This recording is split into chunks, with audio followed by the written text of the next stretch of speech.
Hey, what's up?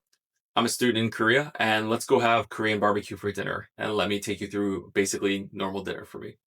So, basically, any college town that you live in, the streets are going to look like this. They're going to have barbecue places basically everywhere, tons of signs and stuff, different things to drag you in, and all the prices will be generally the same.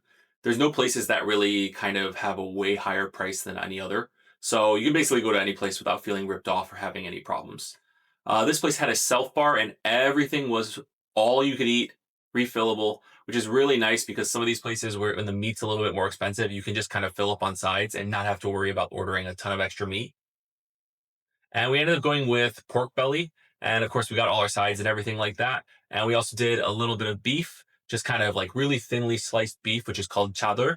And then samgyeopsal, which is the pork belly. And it's one of my favorites. I really like chador because the brisket is really tender and you can eat it really fast compared to other things in Korea. And you can see the leaves in there and stuff. And if you don't know at this point, basically you can cook your meat, and then after you finish cooking your meat you end up wrapping it up inside of like a leaf or any type of lettuce that you have. It's one of the best things to do, and you can throw all your toppings and everything else in there. I think it's a really nice little thing to have. And then fast forward to the good stuff. These ones cook the quickest, and then once the pork belly's cooking and stuff, you put it right next to the kimchi. So the kind of like we kind of failed it here because some of the people didn't like kimchi, but you should always put the kimchi on top of the like pork belly. So the flavor of the kimchi passes through the pork belly and the kimchi gets this nice pork flavor and then the pork gets a really nice kimchi flavor to it. I absolutely love doing that the most. And I do the same with the garlic. I try to mix the garlic and the kimchi together so it's super, super flavorful. And yeah, we just cut up everything. They gave us egg for free. Almost every single place that you go to that does barbecue will give you like the steamed egg for free if you're with a pretty large party.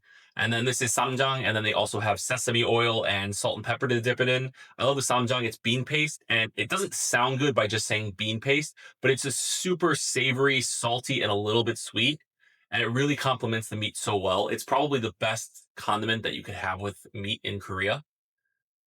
And then we also ended up finishing our order with cold bibimbap noodles. So basically, they're like mixed noodles. So you have to think about it like they put the spicy sauce on top. Some of them have broth, some of them don't. But yeah, you mix it all up. Can't do apparently I can't do anything with one hand just. And yeah, we end up cutting them up while they're still in the bowl, which everybody does. Some people are like, "Oh, don't cut this pasta or whatever." And with these noodles, you just cut them, do whatever you feel like doing with them. So yeah, so that's the average dinner in Korea, and that's what it looks like when you're a student. Anyways, thanks for watching, and I'll have more videos soon. Bye.